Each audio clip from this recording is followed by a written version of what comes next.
For years, losing fat has been treated like a complicated mystery. Extremely restrictive diets, exhausting workouts, miracle promises. But when we look closely at the science, we see something different. The process is simple in theory, even though it requires consistency in practice.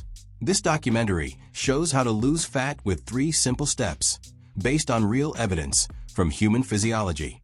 First, it's important to understand what body fat actually is. Fat is stored energy. When you consume more energy than you burn, the body stores the excess mainly as triglycerides inside fat cells.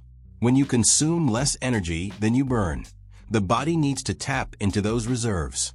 That's when fat loss happens. But knowing this isn't enough. The real question is, how do you apply it efficiently and sustainably? There is also an interesting point gaining attention: mitochondrial metabolism. Mitochondria are structures inside cells responsible for turning nutrients into energy. The more efficient this process is, the better the body can use fat as fuel.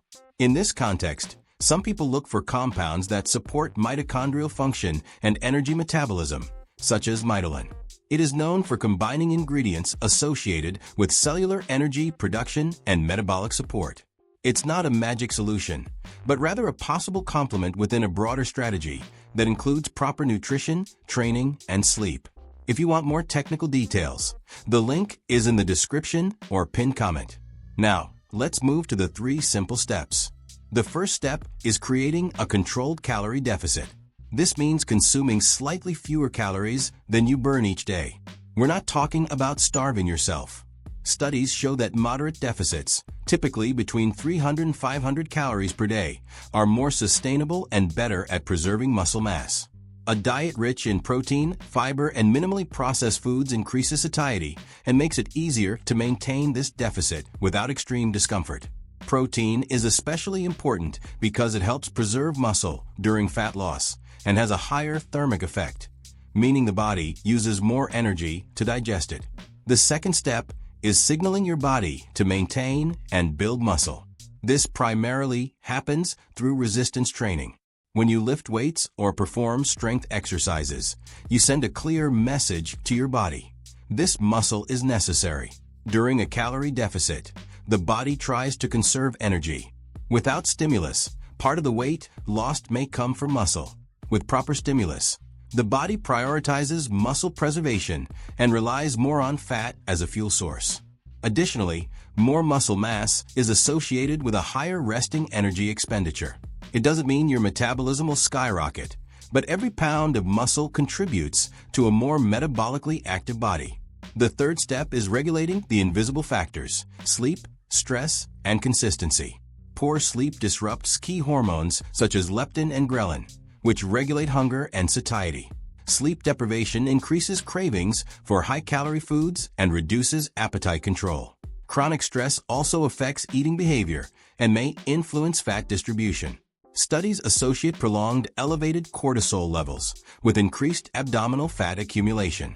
Therefore, sleeping 7 to 9 hours per night and maintaining stress management strategies are not minor details. They are central to the process. When these 3 steps come together, everything changes. A small calorie deficit creates the need to use stored energy. Resistance training preserves muscle and directs the body to burn fat. Sleep and stress management keep hormones balanced, making it easier to stay consistent. It's important to emphasize that fat loss is not linear.